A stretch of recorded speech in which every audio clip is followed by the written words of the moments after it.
The shuttle descended through the artificial atmosphere of the Council's ring world, and Ambassador Chen Zhao pressed his face against the window like a child seeing snow for the first time. Below them stretched a city that wrapped around an entire world, glittering with lights from 1,000 different species. After 300 years of wondering if humanity was alone in the universe, they finally had their answer. And it was magnificent. "We're really here," whispered Dr. Sarah Okonkwo, Chen's chief science advisor. She was younger than him by 20 years, with sharp eyes that missed nothing. "First contact." "Real first contact." Chen straightened his suit and nodded. Earth had spent 15 years preparing for this moment since detecting the Council's beacon. They had practiced their speeches, prepared gifts from every human culture, and studied what little they knew about galactic civilization. Humanity was ready to take its place among the stars. The landing platform was enormous. As the human delegation stepped out, they saw dozens of other species going about their business. Tall beings made of crystalline light walked beside squat, furry creatures. Something that looked like a floating jellyfish drifted past, humming a musical greeting. Chen felt his heart soar. This was everything humanity had dreamed of. A reptilian being approached them, wearing flowing robes that marked him as an official greeter. His scales were deep purple and his eyes were golden and cold. "Ambassador Chen Zhao of Earth," the being said in perfect English, translated by technology Chen couldn't even begin to understand. "I am Catharn Delegate Voss. The Council will see you now." The greeting was not warm. Chen told himself that was just cultural differences. Not every species showed emotion the same way. The Council chamber was a massive sphere where delegates from hundreds of worlds floated in assigned positions. Humanity had no position yet. They stood on a platform in the center, rotating slowly so all could see them. Chen felt like a specimen under a microscope. The evaluation began immediately. Teams of Council scientists examined human biology, tested their technology, and reviewed Earth's history. Chen answered every question honestly. Yes, humans had fought wars. Yes, they still had conflicts. But they had also created art, music, philosophy, and science. They had unified their world and reached for the stars together. "Your medical technology is impressive," noted a blob-like being whose species name Chen couldn't pronounce. "You have eliminated most diseases." "Your ships are crude but functional," added a bird-like creature with 4 wings. "You achieved faster-than-light travel independently." That is rare, Chen felt hopeful. They were noticing humanity's achievements. But then Delegate Voss spoke. "Tell us about your wars." Chen took a deep breath. "We have a violent history. We won't deny that. But we've grown past it. Earth has been at peace for 70 years. We've formed a unified government. We've chosen cooperation over conflict." 70 years. Voss repeated, his voice dripping with contempt. "My species has been at peace for 7,000 years, since we joined the Council and embraced true civilization." "We're still learning," Dr. Okonkwo interjected, "but we learn fast. That's what humans do best. We adapt." "You adapt through conflict," Voss said. "Your entire evolutionary history is one of competition and violence. You conquered your own planet through warfare. You subjugated other species on your world. You nearly destroyed yourselves with nuclear weapons." "But we didn't," Chen argued. "We stepped back from the brink. We chose differently." After coming within minutes of annihilation, Voss countered. "The Council cannot risk admitting a species so fundamentally aggressive."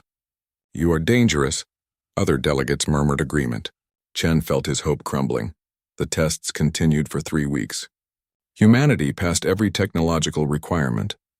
They demonstrated their scientific knowledge, their artistic achievements, and their philosophical traditions. But always the questions returned to violence, to competition, to humanity's stubborn refusal to submit to collective harmony. "You celebrate individualism," said a floating gaseous being that spoke through vibrations. "You praise those who stand against the group. This is toxic to galactic civilization." "We also celebrate cooperation," Chen protested. "We built a world government through voluntary union. Every nation chose to join." "After centuries of war taught you the cost of division," Voss said. "You learned nothing from wisdom, only from pain." On the final day, the Council gathered to vote. Chen stood before them one last time, knowing in his heart what was coming but refusing to give up. The vote was not close. 803 species voted to deny Earth's membership. 44 abstained. 0 voted in favor.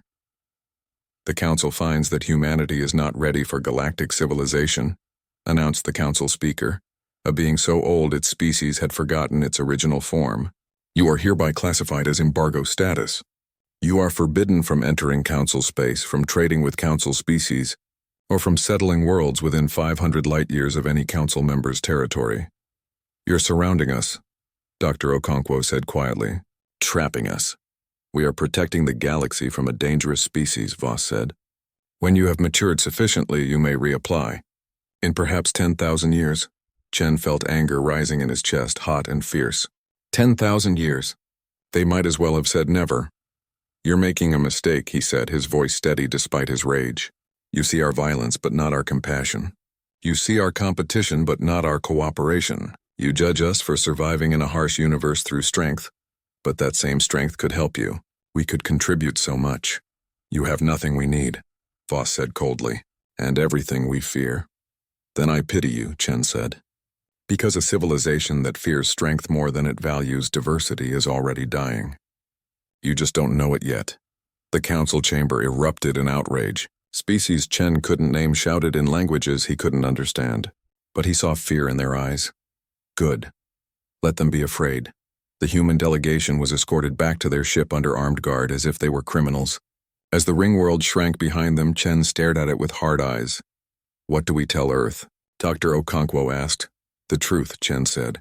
We tell them we were judged by a jury that values submission over achievement. We tell them we're surrounded by species so afraid of conflict that they've forgotten how to stand up for themselves. We tell them that we're banned from the stars. And then what? Chen smiled, but it was not a kind smile. And then we tell them to start building.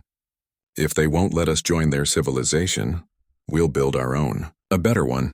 Dr. Okonkwo looked at him with surprise. The council has billions of beings, thousands of worlds. Technology we can't match. For now, Chen said. But they're stagnant. They've been sitting in the same spot for thousands of years, afraid to move forward because someone might get hurt. Meanwhile, we've clawed our way up from caves to starships in 10,000 years. We're not just survivors, Sarah. We're climbers. And they just gave us something to climb toward. The ship jumped to faster than light speed, leaving council space behind. Chen looked at Earth growing larger on the view screen. His homeworld. His people. Rejected and isolated by those who should have welcomed them. But Ambassador Chen Zhao had not gotten his position by accepting defeat. Humanity had been told they weren't good enough for the galaxy. Very well. They would prove that the galaxy wasn't good enough for humanity. The real work was about to begin. The news of humanity's rejection spread across Earth within hours. Celebrations that had been planned for welcoming humanity into galactic civilization turned into protests. Some people cried. Others burned effigies of Delegate Voss. Most just felt confused and angry. Dr. Sarah Okonkwo watched the riots from her office window in Geneva. The city was usually peaceful, but tonight fires burned in the streets. People wanted someone to blame. They wanted answers she couldn't give. 15 years of preparation wasted, said Director James Walsh, head of the United Earth Government's Space Division. He was a tired man who looked even more tired tonight. We put everything into joining the council. Now what? Now we survive, Sarah said. She had been promoted quickly after returning from the council. Ambassador Chen had retired, broken by the rejection, but Sarah refused to quit. We adapt. That's what we do. They've boxed us in, Walsh said, pulling up a star map. Red zones marked council territory. It surrounded Earth on all sides, 500 light-years deep. Every resource-rich system within reasonable travel distance belongs to them. They've left us with scraps. Sarah studied the map. He was right. The exclusion zone had been carefully calculated to contain humanity in a region of space with limited resources. It was a cage designed to keep them weak. Then we make do with what we have, she said. The first 5 years were hard. Earth's economy had been restructured around the assumption of galactic trade. Now those trade routes were closed. Unemployment rose. Colonies on Mars and the outer planets struggled without expected support. Some people called for humanity to apologize and beg for reconsideration. We should reform our culture, argued Senator Lee during a heated session of the Earth Council. If the galaxy says we're too violent, too competitive, then maybe we need to change. Change into what? Sarah shot back. She had been elected to the council on a platform of defiance. Change into subjects who bow and scrape? They don't want us to change. They want us to disappear. Evidence for her claim came from monitoring stations at the edge of human space. Council satellites watched everything humanity did. More troubling were reports from independent traders who whispered that the council was paying nearby species to report on human activities. They're not treating us like potential members, reported Captain Marcus Webb, a military officer who commanded the border patrol. He was young for his rank, only 35, but he had a gift for reading tactical situations. They're treating us like enemies. The situation got worse in Year 7. A massive asteroid was detected on collision course with Nova Terra, humanity's most successful colony world outside the solar system. The trajectory was odd, too precise. Computer analysis suggested the asteroid had been deliberately deflected. Captain Webb took his fastest ship to investigate. What he found confirmed his suspicions. Residual engine signatures near the asteroid's original orbit. The chemical composition matched Council propulsion systems. They tried to kill us, he reported back to Earth, his face grim on the view screen. 1 million people live on Nova Terra. They tried to wipe them out and make it look like an accident. Earth's defensive fleet managed to destroy the asteroid before impact. But the message was clear. The Council didn't just want humanity contained. They wanted humanity afraid. Sarah Okonkwo called an emergency session of the Earth Council that night. Her proposal was radical. They want us to stay small and scared, she told the assembled representatives. They want us to beg for scraps from their table. I propose we do the opposite. I propose we build our own table, our own alliance, our own civilization to rival the Council itself. That's insane, Senator Lee said. They have thousands of worlds, billions of beings. We're one planet that refuses to kneel, Sarah countered. And we won't be alone. I've been talking to the independent traders. The Council isn't as united as they pretend. There are species that resent them. Species that were forced to join or who regret joining. Species that are looking for an alternative. You're talking about war, another senator said. I'm talking about survival, Sarah corrected. The Council has already attacked us. We're already at war. We just haven't been fighting back. The debate raged for 3 days. In the end, the vote was close. 67% in favor of what Sarah called the Dominion Initiative. Humanity would not just survive in isolation. They would build something new. The next 8 years transformed human space. Without access to Council technology, human scientists had to innovate. They pushed in directions the Council had abandoned or forbidden. Artificial intelligence research, banned by the Council for thousands of years, became a priority. Human AIs weren't sentient, but they were brilliant at solving problems. They designed ships, managed logistics, and ran simulations that would take human teams years to complete. Weapons research accelerated. The Council had banned most effective military technology as barbaric. Humanity had no such restrictions. Railguns, plasma cannons, drone swarms, quantum disruption missiles, all were developed and tested. Genetic engineering, limited by Council ethics, was explored carefully but thoroughly. Human soldiers were enhanced with faster reflexes and stronger bodies. Pilots were augmented to withstand higher G-forces. Scientists extended their lifespans to maximize their productive years. We're becoming what they feared, Captain Webb told Sarah during one of their regular briefings. He had been promoted to Commodore and given command of Earth's growing military fleet. No, Sarah corrected. We're becoming what we need to be. There's a difference. The breakthrough came in Year 13. Captain Webb, on a routine patrol near the exclusion zone, detected a distress signal. It came from a ship belonging to the Vrin, an insectoid species humanity had encountered in Council records. Should we investigate? His first officer asked. It could be a trap. It could also be an opportunity, Webb said. Carefully. Weapons ready. The Vrin ship was damaged and drifting. Webb's crew brought the survivors aboard. There were 8 of them, their chitinous bodies injured but alive. They were terrified. Please don't hurt us, their leader clicked through a translator. We only seek refuge. Why would we hurt you? Webb asked. Because that is what the Council taught us you do. You are the violent ones. The dangerous ones, Webb smiled grimly. And yet here you are, running from the Council and asking us for help. Interesting. Over the next days, the Vryn told their story. They had been a proud species once with a vast interstellar empire. Then the council came offering partnership and prosperity. Within a generation, the Vryn had lost their military, their independence, and their pride. They had become a client species, manufacturing goods for council worlds at fixed prices that kept them perpetually poor. "We are slaves in all but name," the Vryn leader, who gave his name as Tikrix, explained, "as are many species in the council, but none dare speak against them. The punishment is economic destruction, or asteroids," Webb said quietly. Tikrix's antenna twitched in surprise. "You know about the asteroids? Then you understand. The council maintains peace by making war impossible, but they also make freedom impossible." Webb brought Tikrix to Earth, where the Vryn met with Sarah Okonkwo. The conversation lasted 6 hours. At the end, they shook hands, or rather, Sarah shook Tikrix's foreleg, which was the closest equivalent. "You offer us full partnership?" Krix asked. "Not submission?" "We offer you what the council denied us," Sarah said. "Respect, equality, the right to stand tall." "Then the Vryn will stand with humanity," Tikrix said. "And we will not stand alone. There are others who wait for a chance to be free," Sarah smiled. The Dominion had found its first member, and the council had just made its first real enemy. The Vryn rebellion began quietly.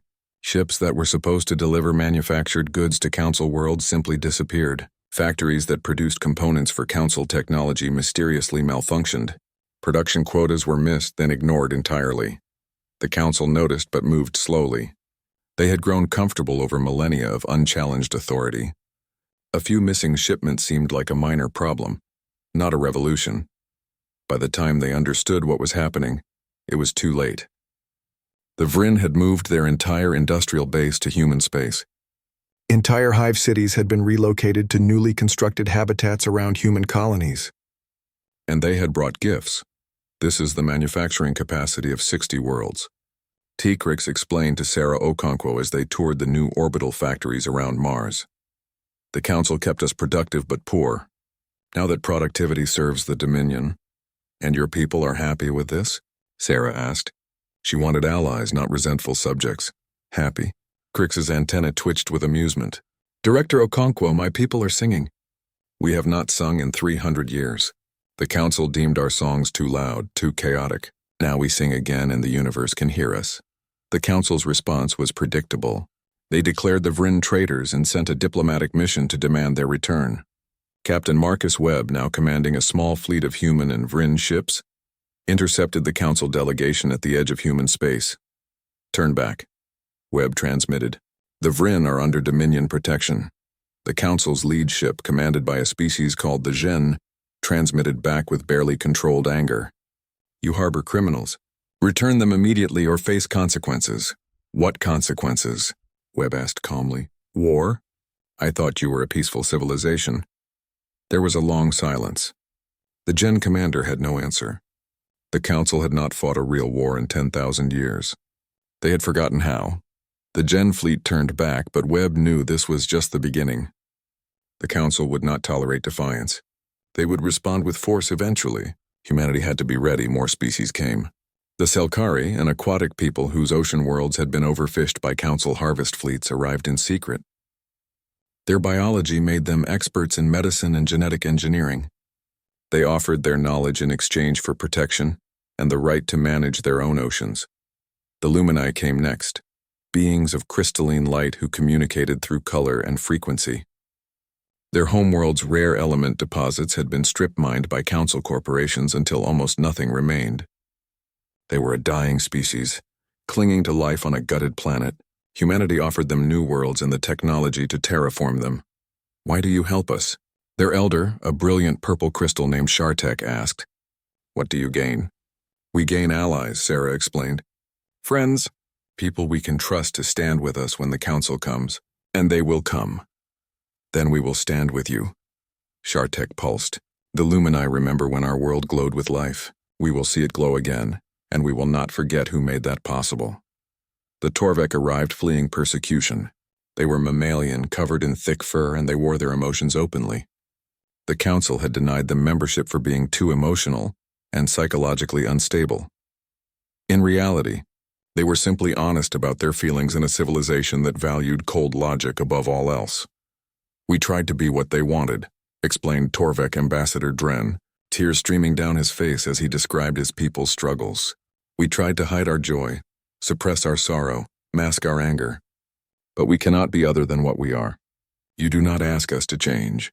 We ask you to be yourself, Webb said. He had learned diplomacy from necessity.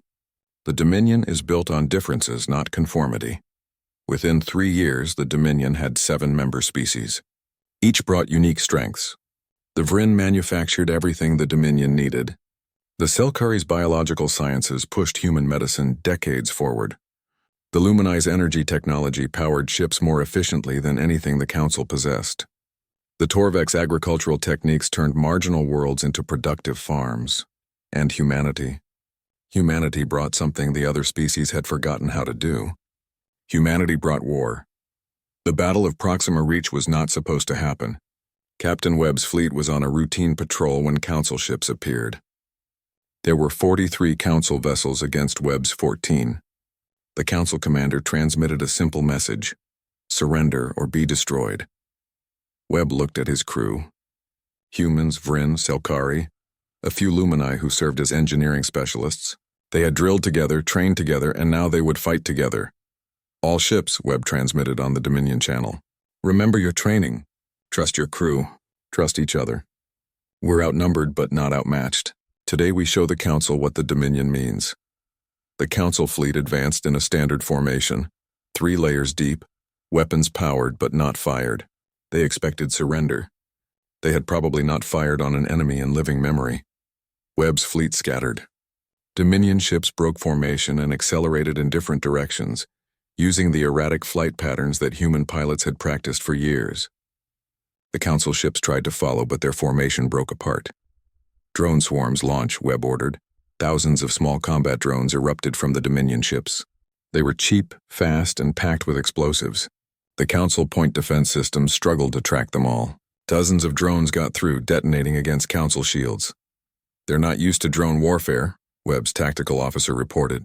They're treating each drone like a ship, wasting big weapons on small targets. Then let's give them big targets, Webb said. All ships converging attack on the flagship. Full acceleration. The Dominion ships came at the Council flagship from 6 different vectors simultaneously. The Council admiral tried to maneuver, but his ship was designed for show, not combat. It was huge and slow and beautiful. Railgun rounds, moving at a significant fraction of light speed, punched through its shields. Plasma cannons, a human innovation the Council considered crude, melted through its hull. Quantum disruption missiles, which the Council had banned as inhumane, collapsed entire sections of the ship. The flagship broke apart in a silent explosion. The rest of the Council fleet panicked and fled. Webb did not pursue. He had made his point. The Dominion had drawn blood. News of the Battle of Proxima Reach spread through galactic civilization like wildfire. The Council tried to suppress it, but too many species had seen the censor records. The Invincible Council had been defeated. The peaceful civilization had attacked first and lost. More species came to the Dominion. Some came seeking protection. Others came seeking revenge for past wrongs. Still others came simply because they wanted to be free. Within 5 years of the battle, the Dominion had 23 member species. They controlled 107 worlds. They had their own economy, their own trade routes, and their own defense fleet that was growing every day. Sarah Okonkwo stood on the observation deck of Dominion Station, the massive space station that served as their capital.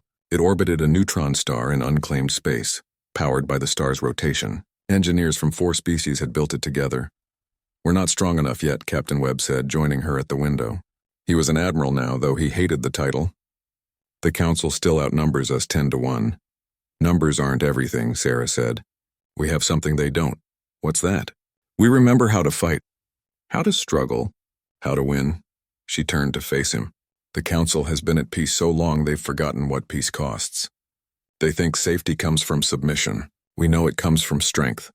They'll come for us eventually," Webb warned. "With everything they have." "I know," Sarah said.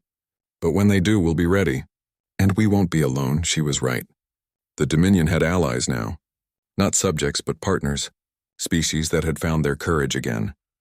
The Council had tried to isolate humanity and failed. Now humanity was becoming exactly what the Council feared most, a genuine alternative to their order. The galaxy was changing, and there was no going back. The Council's declaration of war came on a clear morning in Geneva. Sarah Okonkwo was drinking coffee when the message arrived on every human device simultaneously. It was broadcast in every language, including ones humanity had just learned.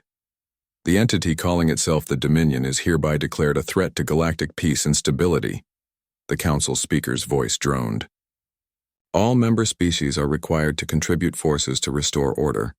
Compliance is mandatory. Sarah set down her coffee cup carefully. Her hands did not shake. She had known this was coming for 5 years. The only surprise was that it had taken the Council so long to act. How many ships? She asked her aide. Preliminary estimates suggest 20,000, the aide replied, her face pale. From over 200 species. They're calling it the Grand Pacification Fleet. 20,000 ships. The Dominion had maybe 1,500 combat-capable vessels. 4-to-1 odds, and those were just the initial numbers. Get me Admiral Webb, Sarah said, and contact all Dominion species. Emergency session in 2 hours. Admiral Marcus Webb was aboard his flagship, the Defiance, when he received the summons. He was not surprised. His fleet had been on high alert for months. Council ships had been massing at the borders, and their movements suggested preparation for something big. All ships to battle stations, he ordered. Begin Protocol Exodus. Protocol Exodus was the plan they had hoped never to use. Civilian ships would evacuate non-combatants from vulnerable worlds to hidden fallback positions. Military assets would conduct fighting retreats, making the Council pay for every light year of space. The first major engagement came at the Vryn homeworld. The Council sent 500 ships led by Delegate Voss himself. The Catharn had volunteered to lead the vanguard, eager to crush the upstart humans and their allies. Webb had 200 ships defending the system. He knew he couldn't win a straight fight, so he didn't try. All civilian transports execute evacuation, he ordered. Military fleet fall back to the asteroid field. Prepare ambush positions. The Council fleet arrived expecting a glorious battle. Instead, they found an empty world and a retreating enemy. Voss ordered pursuit without hesitation. The Vryn asteroid field was dense and chaotic, filled with mining equipment and ore processing stations. The Council fleet entered in their standard formation, confident in their numerical superiority. Then the asteroids started exploding. Vryn engineers had spent 2 years rigging the largest asteroids with plasma charges.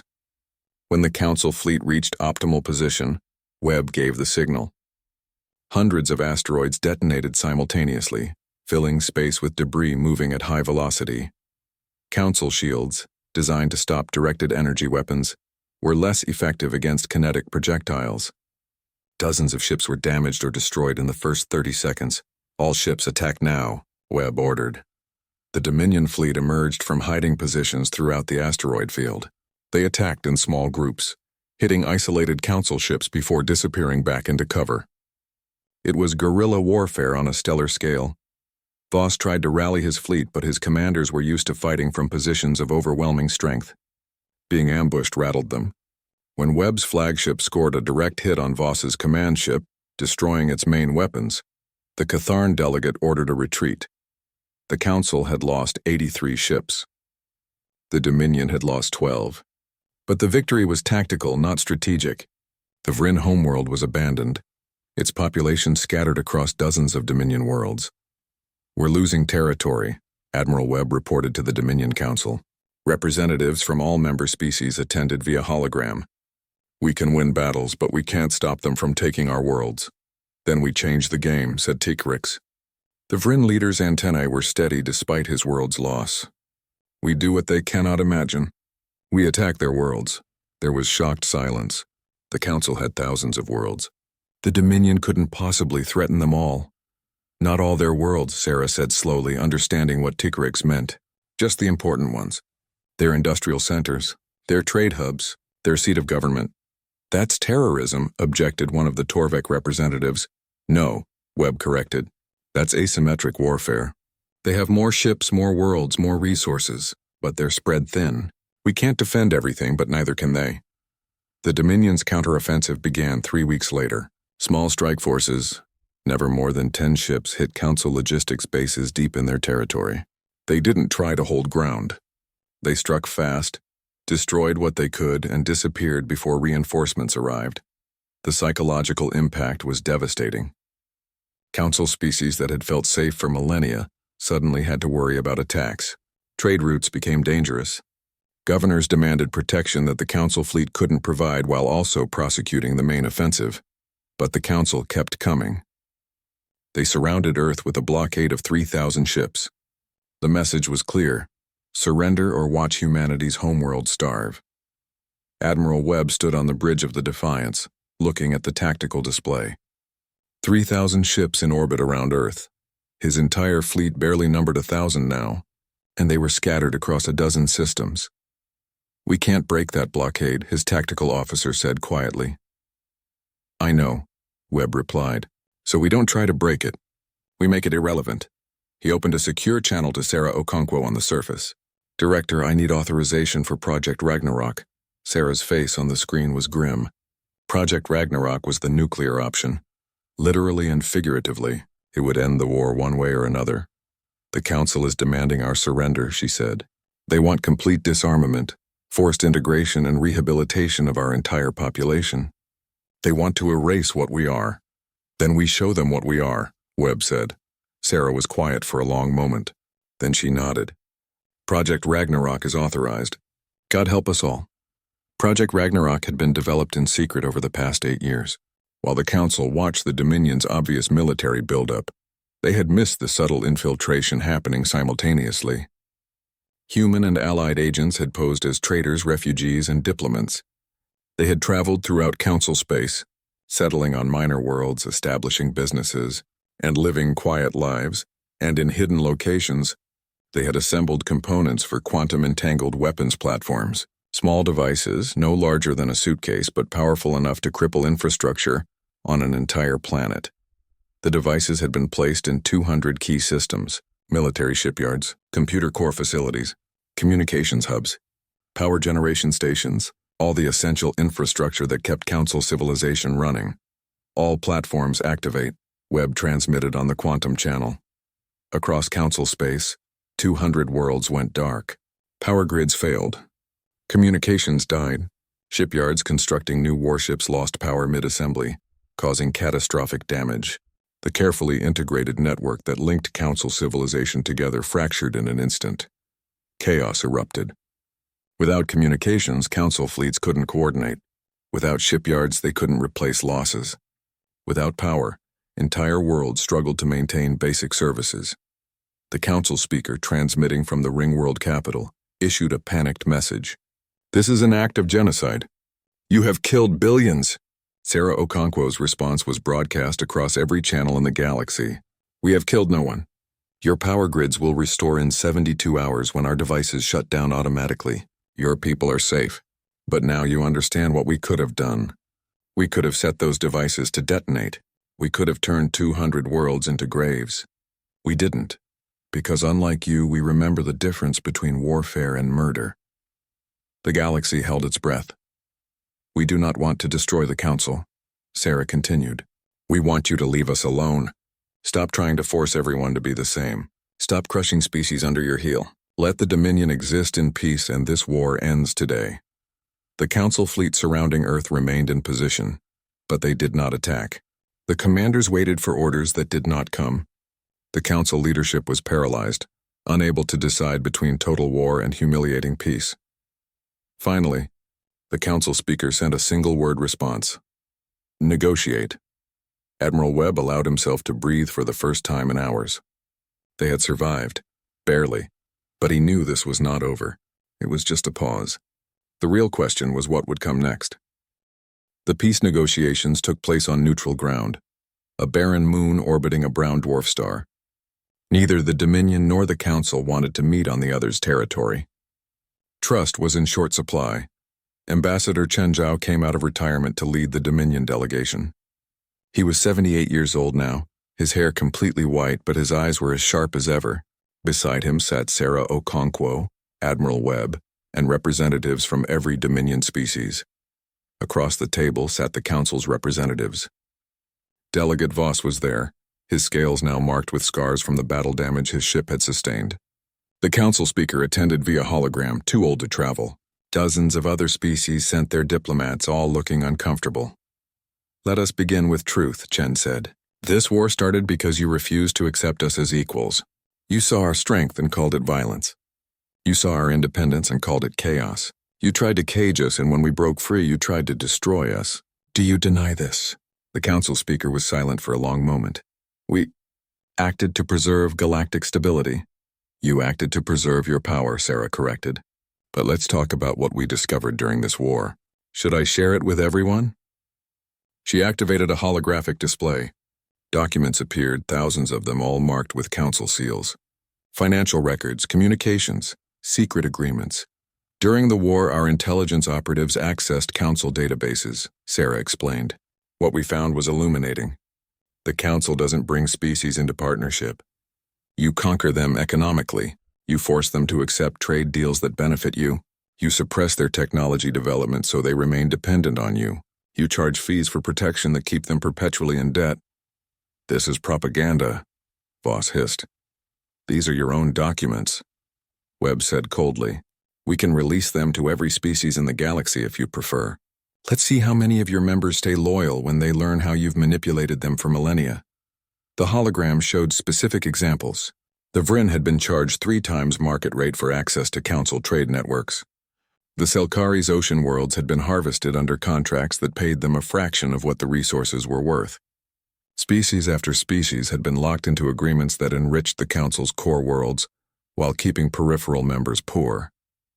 "This is how you maintained peace," Chen said quietly. "Not through wisdom or justice, but through economic chains. You made sure no one could afford to rebel." A new voice spoke up, one of the council's younger member species. "Is this true, Speaker?" The council speaker's hologram flickered. "Every civilization requires structure.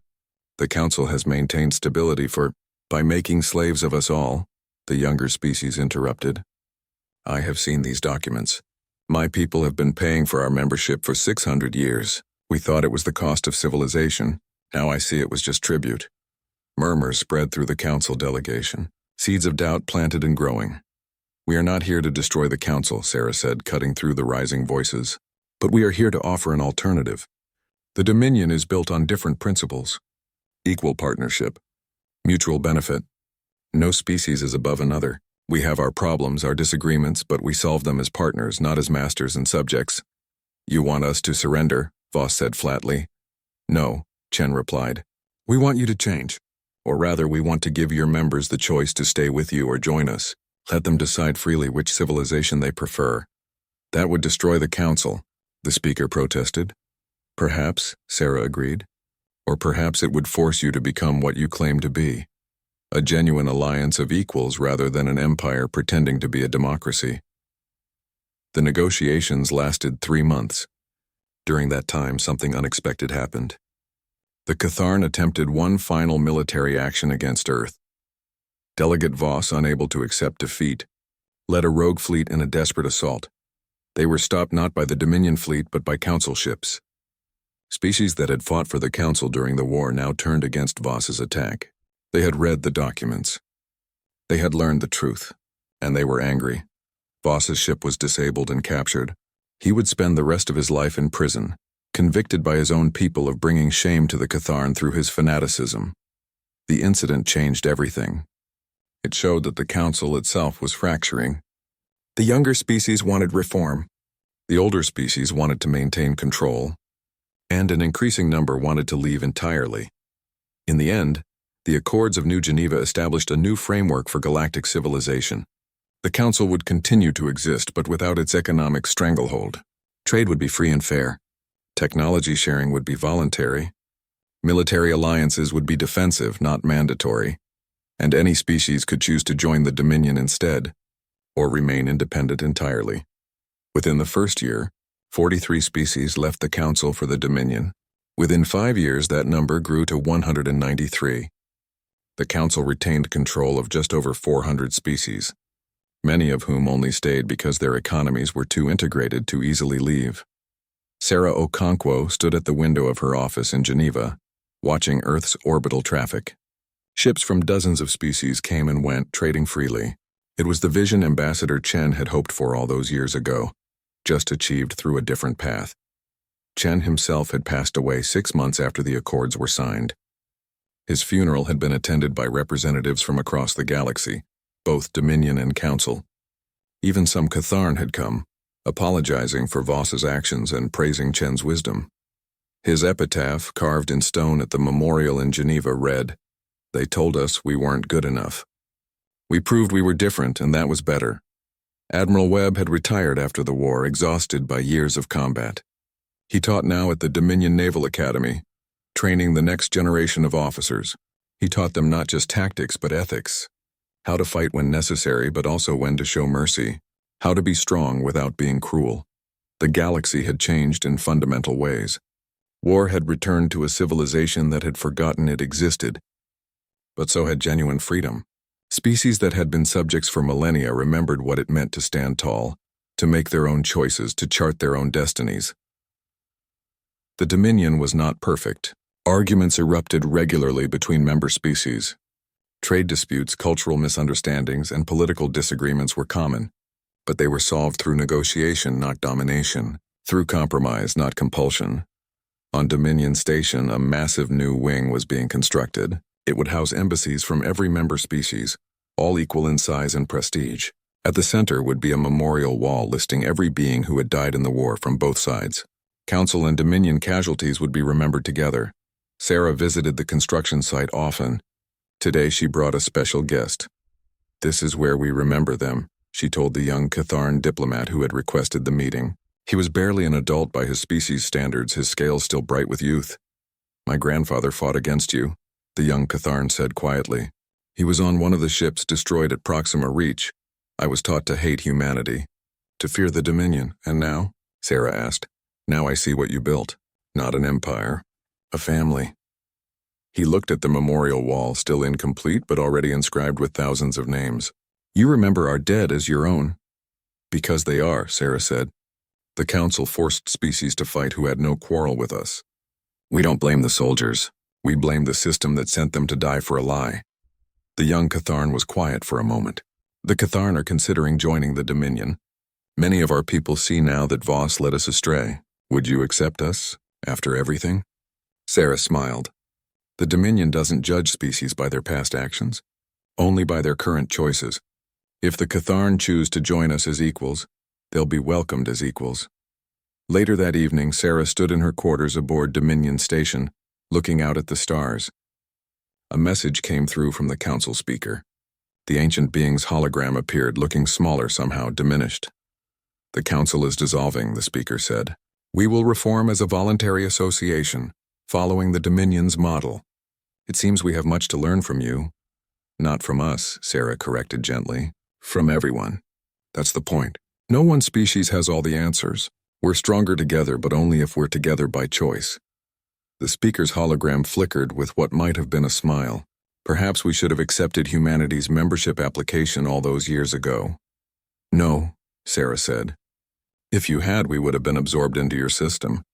We would have lost ourselves trying to fit in. Being rejected forced us to find our own path. Sometimes the greatest gift is being told no." After the connection ended, Sarah looked at a photo on her desk. It showed the original human delegation standing before the council chamber. Ambassador Chen, herself as a young scientist, and a dozen others who had believed humanity could join galactic civilization peacefully. They had been so naive, so hopeful, and yet, in a strange way, that hope had been justified, just not in the way they expected. Humanity had joined galactic civilization. They had just rebuilt it first.